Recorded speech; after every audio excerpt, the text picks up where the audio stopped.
What is up, everybody? It is Alex from Heavy New York calling on Skype again, and this time we are here with Sammy Barrell. Thank you so much for being here. It's great to have you here. Thank you, Alex. Nice to be with you in this heavy metal interview. Yeah, absolutely. Thank you for giving us some new music during these times. We got the new album Beyond the Veil. How was the overall making of this album? How did the Beyond the Veil sort of see the light of day? It started in 2018. Yeah. With my American connection, who had a heart attack, was drumming, and he had played music back in the days. Contacted me, and I said I need a singer, and he didn't know Mark since back in the time. Mark contacted me in the morning, and he worked, and on that way it was. He liked the tracks, and we recorded, and Martin jumped in, and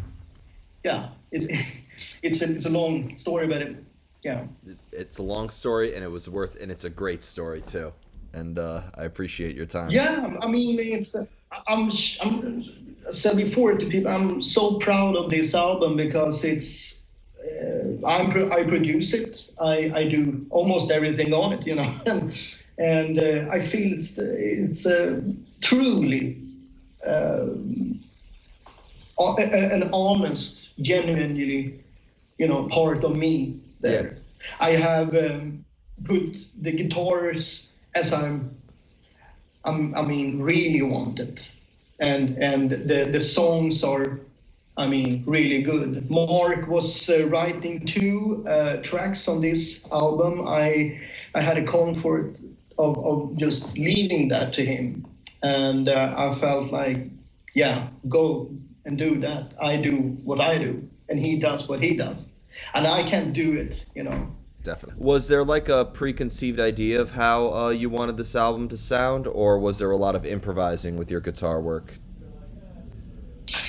Well, if you go back to the first album, it was more like a concept one. Even though I have a vision when I record albums, I truly go by that vision. This one was taking longer time, and it was chopped up in different amount of times, but it's it takes time to do an album, right? So yeah. But was that the question? That's what I was asking. Did the songs change a lot over a span of time, or is what we're hearing how these songs were originally written?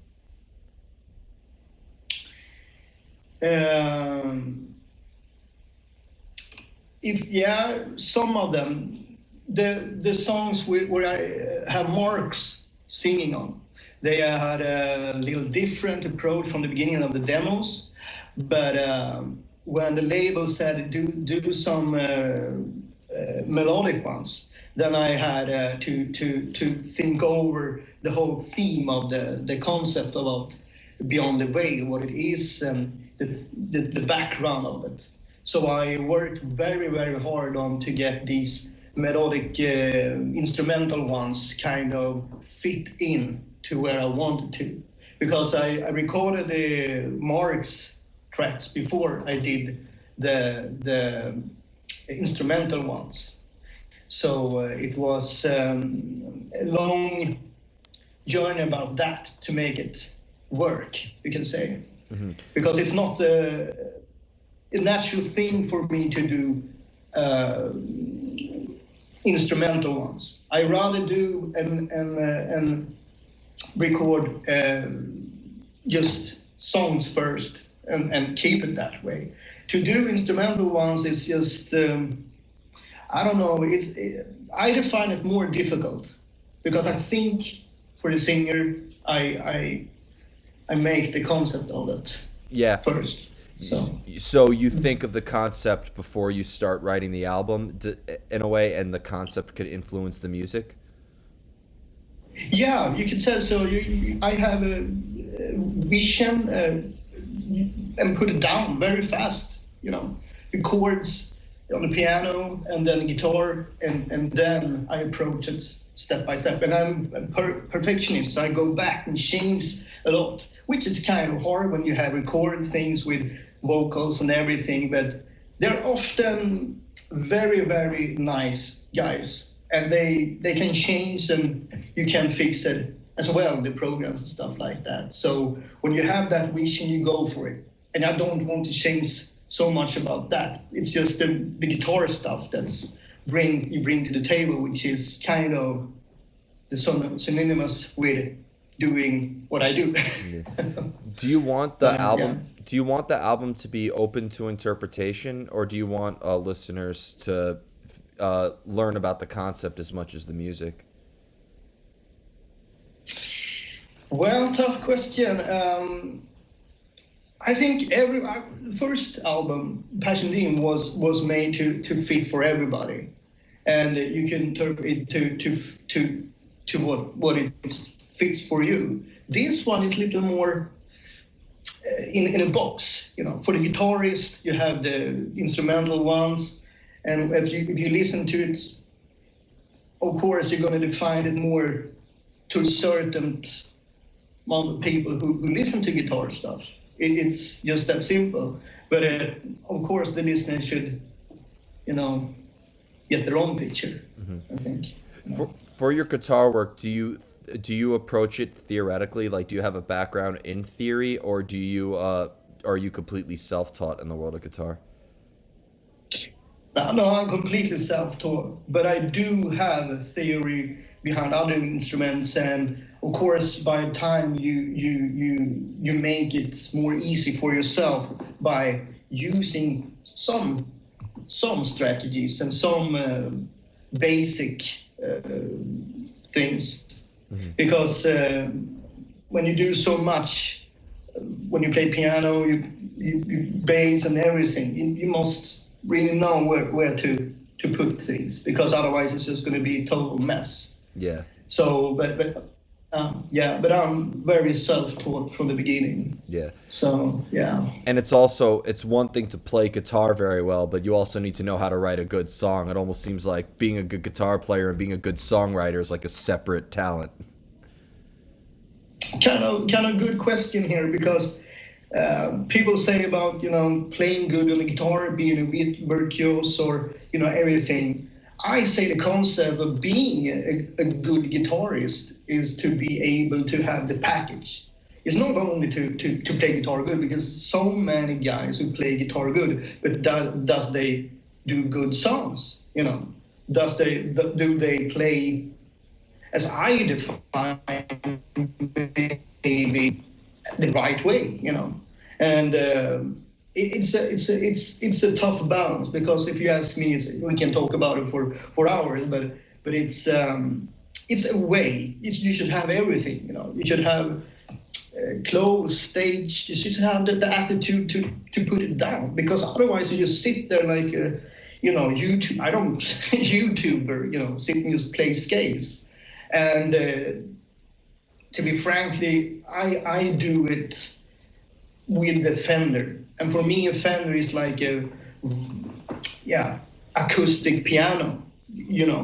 It's like the most people use, say, Ibanez or something otherwise, which is good for them. I define Fender more dynamic, and I approach the music very dynamic. It must be very, very sensitive, in that way. So when you put everything together, it's very hair thin, very, very sensitive things. Yeah. Do you almost, being a multi-instrumentalist, do you almost express a different part of yourself with a different instrument? Do you almost feel like each instrument is a different means of expression? Oh yeah. My first instrument was piano. I started when I was 6 years old. And for me, classical music, Chopin, Mozart, Bach, everybody of these guys started up with, piano. and organist and harp chords and stuff like that, and that is the basic for me. I'm grounded hard by that.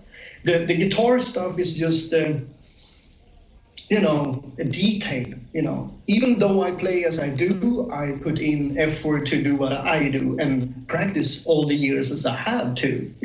Piano is still the main instrument where I started up, where I define here I create music. When I take the guitar, it's more used by the heart because you practice so much and you become so good at it because you lay down so much time on it. But when it comes to piano, you use another type of spirit. Mm-hmm. Totally. If you play flutes and drums, it's more of, it's different things. So you're right, it is. Yeah, totally. And for your inspiration, does inspiration always strike when you least expect it, or do you have a usual source of inspiration that you go to? It feels like everybody is different, but I'm very, very good to just sit down and compose whenever. I have that luck. I can always compose and can always find something easy to do. So it's not a special time or stuff like that. So you sit down and play, and it's just going on. Go forward. So it's very, very easy for me. Yeah. Extremely. You were saying. But I would say that writing lyrics, it's a totally different thing for me. It's hard because I'm not used to it, and it doesn't come naturally like melodic things do. Yeah. Well, lyrics in the end are just words, and melody is melody. It's almost it's a very different technical aspect. Do you know how many times a good song could be ruined by bad lyrics, or how many times great lyrics could be ruined by a bad song? So. Good guess. No, I don't. Yeah. But it's shorter. Yeah. Here comes a very shorter. Here's the most difficult question I have for you. Are you ready? Oh yeah. How do you know when you're finished with a song? Yeah. Well, I think it's even harder when you're a perfectionist. It's you need to have some sort of work method, discipline to it, But as I said before in the beginning here, when you have a vision, I have a vision. You put it down and the phrase of it. You keep it to that one. But to know when the song is ready, it's really, really, really tough. I did a song here on Beyond the Veil that's called Pegasus, war suite. And it's very long, and it was made in many different steps. You can chop it up and make it wherever. You could record it and make it more melodic, or more scales, or more, longer and stuff like that. So that was one of the tracks that maybe could, fluidly just fly away and just take another, turn every time. But I had a Martin Sweet with me who was mixing. He's an old friend as well to me. So we was throwing the stuff back and forth even when I was down, and he is always a good, guy to ask when and why. And it's in the end you need to cut and kill your darlings. It's just that simple. Yeah. So yeah. That was a good way of explaining it. Thank you for not giving me a song is never done answer.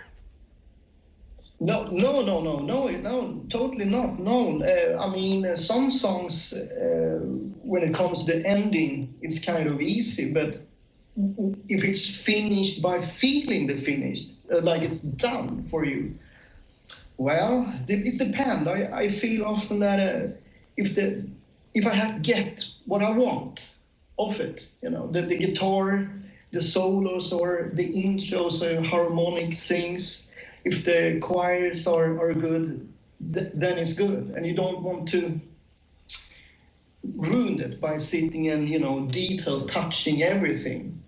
So you leave it to what it is and try to accept, because otherwise it's just gonna Definitely. go a long way. Definitely. Definitely. And the final question I wanted to ask you is the concept again of Beyond the Veil, or for any of your albums. Are your concepts coming mainly from a personal place, or are these concepts maybe stories that are outside of who you personally are? Well, good question. I could say that I wrote an article here to single out. They was asking about Pure, one of the singles out, which is a very, very personal song. It's go back with loves and things like that, and how it ended up. So it's of course related to me. But when it comes to the concept of the songs, in the broad perspective, I use mostly horror things, mostly, books, authors, or in this case, Clive Barks. I love Hellraisers. I love Stephen King. I influence a lot by horror pictures, movies, role-playing things. It was a role-playing game in the 90s, was named Cult. It's built on kind of very dark horror things. And I always love that kind of stuff. And I was using that, and Ingredient could bring that to the table, to like in music then. So it's a lot of things. Yeah. Besides, so it's not so much from me. Yeah. Well, that's how I describe Beyond the Veil. I call it the horror symphony. Thank you. Well, it's I don't know, it is a darker sound more than Passion Dream. So Definitely. But thank you so much, everybody. We are here with Sammy Barrell. Be sure to check out Beyond the Veil. We'll see you next time on Heavy New York. Thank you for having me. Yeah, that was a really good interview.